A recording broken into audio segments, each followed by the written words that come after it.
Batman a raison, c'est l'émission que tu vises. Oui. L'épouvantail leur expliqua que hier, ils avaient relié des appareils spéciaux au câble qu'utilise la chaîne. Ils ajoutent au signal une fréquence subsonique qui intensifie l'anxiété à l'extrême. Dans environ 5 minutes, au lieu de danser et chanter ses tubes préférés, la moitié de la populace de ce pays, emportée dans une terreur aveugle, hurlera et voudra s'entretuer. C'est pile ce que je craignais. Ce soir, j'aiderai 100 millions d'âmes à partager leurs craintes et tout sera résolu. Tu comprends, non?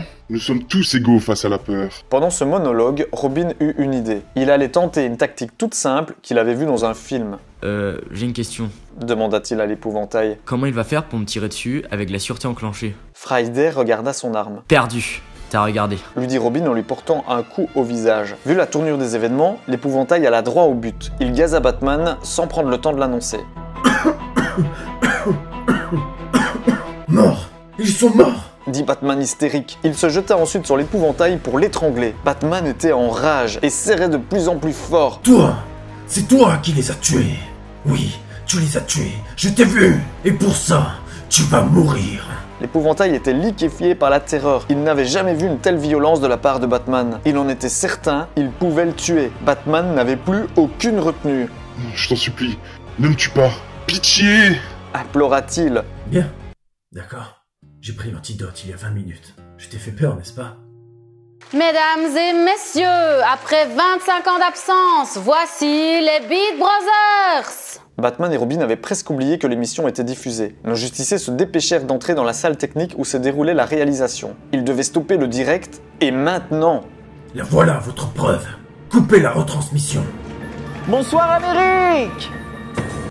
Evan n'en revenait pas. Ces deux lourds étaient encore là. Il ordonna aux agents de la sécurité de s'en débarrasser. Nous voudrions dédier le concert de ce soir à Winston qui n'a pas pu se joindre à nous.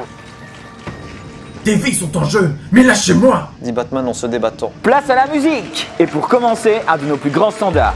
Voyons si vous vous en souvenez. Plus une seconde à perdre. Batman dégagea son agresseur et lança un batarangue sur la console.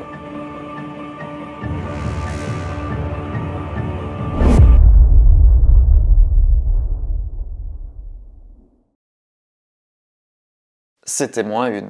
Un peu plus tard, Bruce s'était totalement assoupi dans le fauteuil, ce qui amusa Dick. Ce dernier alluma la télévision. Crane est reparti pour l'asile d'Arkham.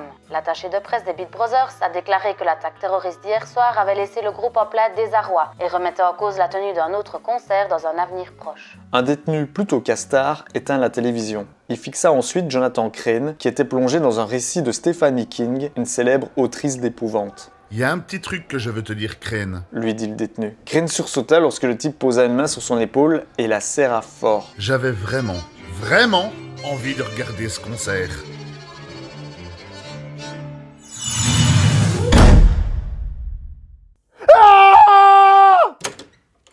Je crois que c'était Alfred, ça provenait du manoir, je vais aller voir.